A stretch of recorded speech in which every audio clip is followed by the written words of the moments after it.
Resumen capítulo 75 del libro El Libertador, el juicio ilegal de Jesús. A través de las silenciosas calles de la ciudad dormida llevaron apresuradamente a Jesús. Era pasada la medianoche, el Salvador iba atado y cuidadosamente custodiado, y se movía con dolor hacia el palacio de Anás, el ex sumo sacerdote. Anás era la cabeza de la familia sacerdotal de ese tiempo, y demostrando consideración por su edad, el pueblo lo reconocía como sumo sacerdote. Los líderes consideraban su consejo como si fuese la voz de Dios. Él debía estar presente cuando se examinase al preso, pues temía que Caifás, que tenía menos experiencia, no lograse el objetivo que buscaban. Debían usar la astucia y sutileza de Anás porque tenían que lograr condenar a Jesús. Cristo iba a ser juzgado formalmente ante el Sanedrín, pero se lo sometió a un juicio preliminar delante de Anás. Bajo el gobierno romano, el Sanedrín solo podía examinar a prisionero y juzgarlo para que su fallo fuese luego autorizado por las autoridades romanas. Por lo tanto, era necesario presentar contra Cristo acusaciones que fueran consideradas criminales tanto por los judíos como también por los romanos. Las enseñanzas de Cristo habían convencido a más de un sacerdote y a más de un príncipe. José de Arimatea y Nicodemo no habían sido llamados a este juicio, pero otros podrían atreverse a hablar en favor de la justicia. El juicio debía unir al Sanedrín contra Cristo. Había dos acusaciones que los sacerdotes deseaban presentar. Si podían probar que Jesús era un blasfemo, los judíos lo condenarían. Si era culpable de menospreciar el gobierno romano, se asegurarían de su condenación por medio de los romanos. Anás trató primero de establecer la segunda acusación. Interrogó a Jesús con la esperanza de que el prisionero dijera algo para probar que estaba buscando establecer una sociedad secreta con el propósito de fundar un nuevo reino. Entonces los sacerdotes podrían enviar a los romanos como un perturbador de la paz. Como si estuviese leyendo en lo más íntimo de su interrogador, Cristo negó haber reunido a sus seguidores en secreto y en la oscuridad para ocultar sus planes. Contestó: he predicado con frecuencia en las sinagogas y en el templo, donde se reúne el pueblo. No he hablado nada en secreto. El Salvador contrastó su manera de obrar con los métodos de sus acusadores. Volviéndose hacia su examinador, Jesús dijo: ¿por qué me haces a mí esta pregunta? ¿Acaso los sacerdotes y príncipes no han enviado espías para vigilar sus movimientos e informarles de todas sus palabras? ¿No habían estado presentes en toda concentración de personas y llevando información a los sacerdotes acerca de sus dichos y hechos? Jesús dijo: pregúntales a los que me oyeron, ellos saben lo que dije. Anás quedó en silencio. Uno de sus oficiales, llenos de ira, golpeó a Jesús en la cara, diciendo: ¿esa es la forma de responder al sumo sacerdote? Cristo con serenidad contestó: si dije algo indebido, debes demostrarlo, pero si digo la verdad, ¿por qué me pegas? Su respuesta calma provenía de un corazón sin pecado, paciente y bondadoso, que no se dejaba provocar. Los ángeles del cielo anhelaban librar a Cristo. Con cuánta facilidad los ángeles que contemplaban la vergonzosa escena podrían haber consumido a los adversarios de Dios. Sin embargo, Dios les ordenó que no lo hicieran. Era parte de la misión de Jesús llevar en su humanidad todo el abuso de los seres humanos.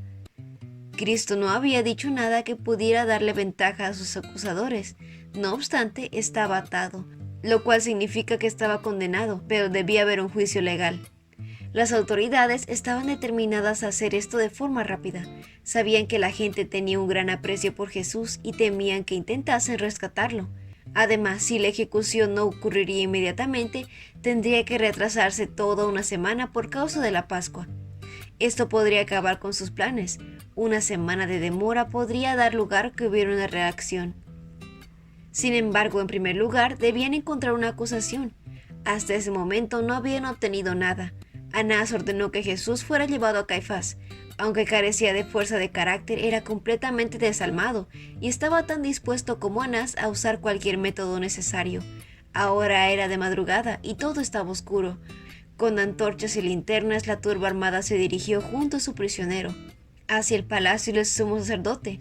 Mientras que el Sanedrín se reunía, Anás y Caifás interrogaron a Jesús sin éxito. En la sala del tribunal, Caifás tomó su lugar como presidente. En ambos lados habían jueces que tenían un interés especial en el juicio. Los soldados romanos estaban en la plataforma bajo el trono. Al pie del trono estaba Jesús. La exaltación era intensa. De toda la multitud, él era el único calmo y sereno. Caifás miraba al prisionero. Quedó asombrado por su presencia noble y digna. Una convicción de que éste era el Hijo de Dios se apoderó de él. En el mismo instante eliminó ese pensamiento y en tonos burlones demandó que Jesús realizara algún milagro poderoso. Los enemigos de Jesús estaban perplejos, no sabían cómo llevar a cabo su condenación. Los líderes habían sobornado a testigos falsos para acusar a Jesús de estar intentando establecer un gobierno independiente. Sin embargo, su testimonio resultaba impreciso y contradictorio. Al ser interrogados, desmentían sus propias declaraciones. Un testigo que había sido sobornado para acusar a Jesús dijo: «Este hombre dijo, puedo destruir el templo de Dios y reconstruirlo en 3 días». Sus palabras no contenían nada que los romanos pudiesen considerar como un crimen que mereciese la muerte. Finalmente, los acusadores de Jesús quedaron enredados, confundidos y enojados. Parecía que su complot iba a fracasar. Caifás estaba desesperado. Solo le quedaba un último recurso: forzar a Cristo a condenarse a sí mismo. El sumo sacerdote se levantó rápidamente de su asiento de juez y con un rostro desencajado por la pasión, exclamó: «Bien, ¿no vas a responder a estos cargos? ¿Qué tienes que decir a tu favor?». Jesús se mantuvo en silencio. Finalmente, Caifás se dirigió a Jesús con un juramento solemne: «Te exijo en el nombre de Dios viviente que nos digas si eres el Mesías, el Hijo de Dios». Ante esta orden, Cristo no pudo quedarse callado. Sabía que al contestar aseguraría su muerte, pero la orden venía de la más alta autoridad, reconocida en la nación y en el nombre del Altísimo. Debía presentar claramente su carácter y misión. Todos los ojos estaban fijos en el rostro de Jesús mientras contestaba: «Tú lo has dicho». Una luz celestial parecía iluminar su rostro mientras añadía: «Y en el futuro verán al Hijo del Hombre sentado en el lugar de poder a la derecha de Dios y viniendo en las nubes del cielo». Por un momento el sumo sacerdote tembló ante los ojos penetrantes del Salvador. Nunca más se olvidó de esta mirada escrutadora del perseguido Hijo de Dios. El pensamiento que habría un tribunal divino donde todos serían recompensados según sus obras aterraba a Caifás. Caifás había negado la resurrección, el juicio y la vida eterna. Ahora una furia satánica lo enloquecía. Rasgando su manto, demandó que se condenara prisionero por blasfemia. ¿Para qué necesitábamos más testigos? Todos habían oído la blasfemia que dijo. ¿Cuál es el veredicto? Y lo condenaron. El sumo sacerdote no debía rasgar sus vestiduras. La ley levítica lo prohibía bajo sentencia de la muerte. Cuando un sumo sacerdote osaba ministrar en el servicio del santuario con un manto desgarrado, se consideraba que había roto con Dios. La conducta de Caifás mostraba las pasiones y las imperfecciones humanas.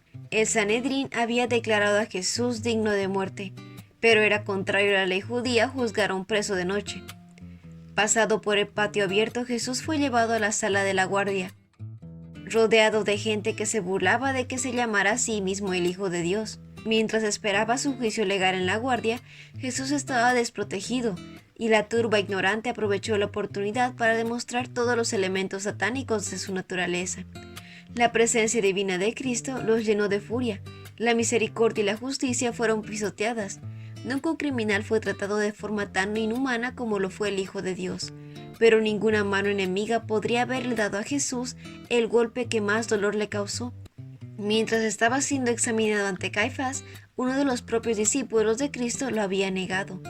Pedro y Juan se habían atrevido a seguir desde lejos la turba que custodiaba a Jesús. Los sacerdotes reconocieron a Juan y lo dejaron entrar en la sala, esperando que, al ser testigo de la humillación de su líder, despreciase la idea de que un ser así fuera el Hijo de Dios. Juan habló en favor de Pedro y también le permitieron entrar.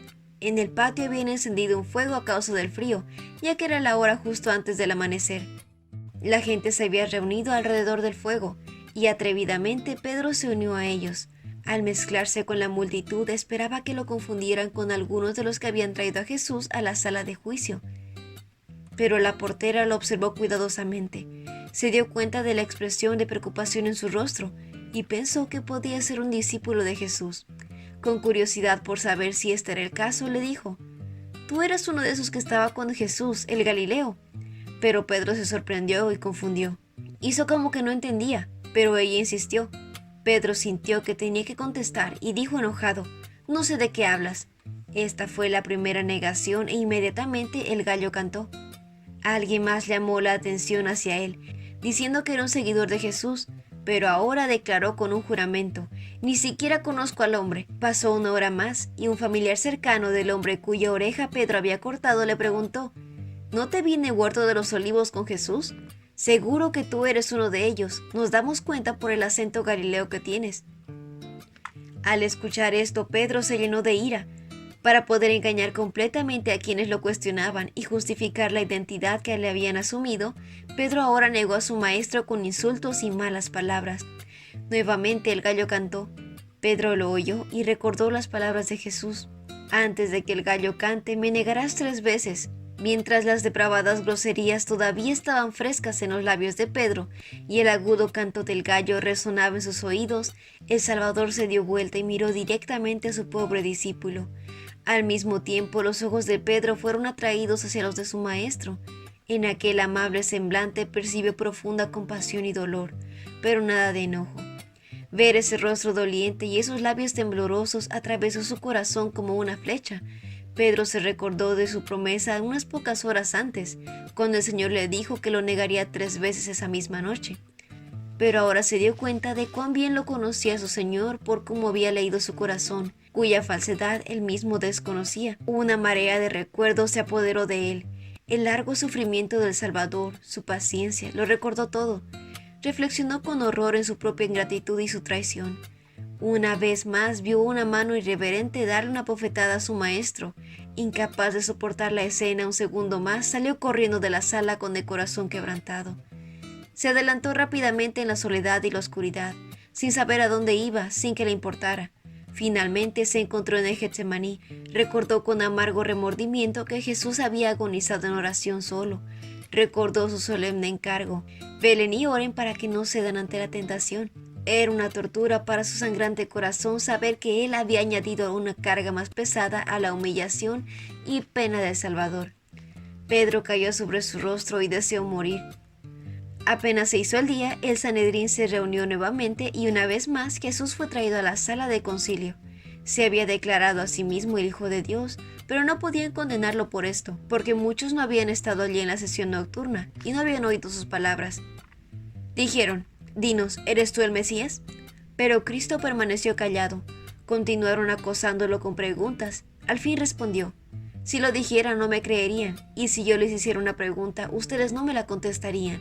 Pero agregó la solemne advertencia: «Ustedes verán al Hijo del Hombre sentado en el lugar del poder, a la derecha de Dios, y viniendo en las nubes del cielo». Preguntaron: «¿Eres tú el Mesías, el Hijo de Dios?». Les dijo: «Tú lo has dicho». Entonces clamaron: «¡Blasfemia! ¿Para qué necesitamos más testigos? Todos han oído la blasfemia que dijo». Y Jesús debía morir. Todo lo que faltaba era que los romanos aprobaran esta condena. Entonces se produjo la tercera escena de violencia, mucho peor de la que ya había sido llevada a cabo por la turba ignorante.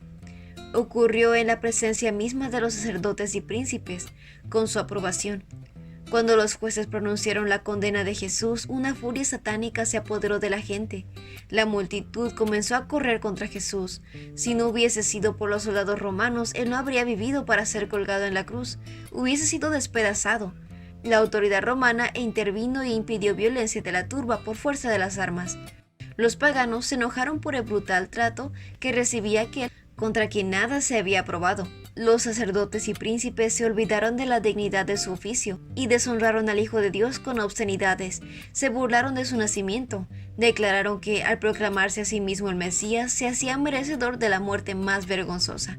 Alguien le lanzó un manto viejo sobre la cabeza y sus perseguidores lo golpeaban en la cara diciendo: «Profetízanos, Mesías, ¿quién te golpeó esta vez?». Un pobre miserable lo escupió en el rostro. Los ángeles registraron fielmente toda mirada, palabra y acto de insulto contra su amado comandante. Un día, los hombres viles que se burlaron del rostro sereno y pálido de Cristo verán ese rostro en su gloria, con un brillo más resplandeciente que el sol. Este fue el resumen del capítulo 75 del libro El Libertador. No olvides compartir este video con tus compañeros de clase o con otras personas que tú creas que puedan necesitar este resumen. Nos vemos la próxima.